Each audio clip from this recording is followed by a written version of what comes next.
নমস্কার বন্ধুরা, welcome to Shampa's kitchen. বাঙালির কোনো অনুষ্ঠান মানেই মিষ্টি মুখ, আর সামনেই আসছে পয়লা বৈশাখ। পয়লা বৈশাখের দিন আমরা প্রত্যেকেই মিষ্টি মুখ করি, অপরকে মিষ্টি মুখ করাই। আর সেটা যদি নিজেদের বাড়িতে তৈরি করা যায় তাহলে তো কথাই নেই। তাই আজকে আমরা তৈরি করব বাঙালির অতি প্রিয় মাখা সন্দেশ রেসিপি। তাহলে চলুন শুরু করি। সবার প্রথমে আমি নিয়ে নেব 1 কাপ পরিমাণে ফুল ফ্যাট মিল্ক। তারপরে ওভেনটাকে অন করে দেব। এবারে নাড়তে নাড়তে রান্না করব। এর মধ্যে দিয়ে দিচ্ছি 1/2 কাপ পরিমাণে চিনি, তবে চিনির পরিমাণটা নিজেদের ইচ্ছে মতন কমানো বা বাড়ানো যেতে পারে। এবারে দুধটা হালকা উষ্ণ গরম হয়ে গেলে ফ্লেমটাকে লোতে করে এর মধ্যে অ্যাড করে দেব 1 কাপ পরিমাণে গুঁড়ো দুধ। আমি এখানে আমুল স্প্রে দুধ ব্যবহার করছি, আপনারা যে কোনো গুঁড়ো দুধ ব্যবহার করতে পারেন। গুঁড়ো দুধটা ঢালতে ঢালতেই কিন্তু ভালো করে মিক্স করে নিতে হবে নাড়তে নাড়তে। এই গুঁড়ো দুধ ব্যবহার করার দুটো কারণ আছে। এক হলো গুঁড়ো দুধ ব্যবহার করলে সন্দেশের টেস্ট কিন্তু খুব ভালো হবে, আর দুই হলো গুঁড়ো দুধ ব্যবহার করাতে এই দুধটা খুব তাড়াতাড়ি ঘন হয়ে যাবে। না হলে কিন্তু অনেকটা সময় ধরে জাল দিয়ে দুধটাকে ঘন করে নিতে হবে। আমি এবারে এই লো ফ্লেমেই নাড়তে নাড়তে দুধটাকে একদম ঘন করে নেব। গুঁড়ো দুধটা সম্পূর্ণ দুধের মধ্যে মিশে গেছে। এবারে আমি ওভেনটাকে লো টু মিডিয়ামে করে নাড়তে নাড়তে একটু সময় নিয়ে রান্না করব, যতক্ষণ না দুধটা সম্পূর্ণ ঘন হয়ে যাচ্ছে।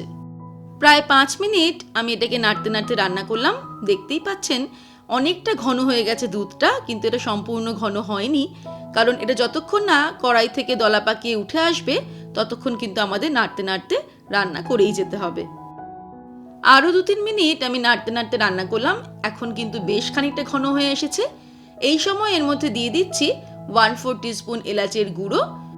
বাড়িতে এলাচের গুঁড়ো না থাকলে ছোট এলাচকে ভেঙেও এর মধ্যে অ্যাড করা যেতে পারে। এখন কিন্তু মিশ্রণটা অনেকটা বেশি ঘন হয়ে গেছে। এই সময় আমি এর মধ্যে দিয়ে দিচ্ছি 1/2 টিস্পুন ঘি। ঘি দেওয়ার ফলে খুব সুন্দর একটা ফ্লেভার হবে মাখা সন্দেশে। মিশ্রণের মধ্যে ঘিটাকে ভালো করে মিক্স করে নিলাম। এবারে নাড়তে নাড়তে এটা দেখুন একদম কিন্তু শুকিয়ে গেছে, কড়াই থেকে উঠে আসছে। আমি এই সময় ওভেনটাকে অফ করে দেব।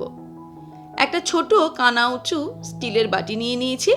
এর মধ্যে খুব ভালো করে ঘি মাখিয়ে নিতে হবে। ঘিটা খুব ভালো করে মাখিয়ে নেওয়ার পর সন্দেশের মিশ্রণটা এর মধ্যে ঢেলে দেব। একটা স্পুন দিয়ে ভালো করে চারিদিকটা ছড়িয়ে দেব। তারপর এটাকে ঠান্ডা হতে দেব।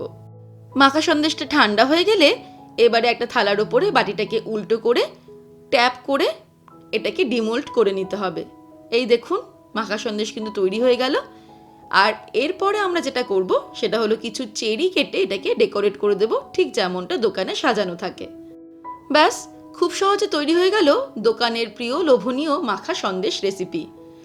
আসন্ন পয়লা বৈশাখে কিন্তু আমরা এই সন্দেশ তৈরি করে বাড়িতে সবাইকে সারপ্রাইজ করে দিতে পারি।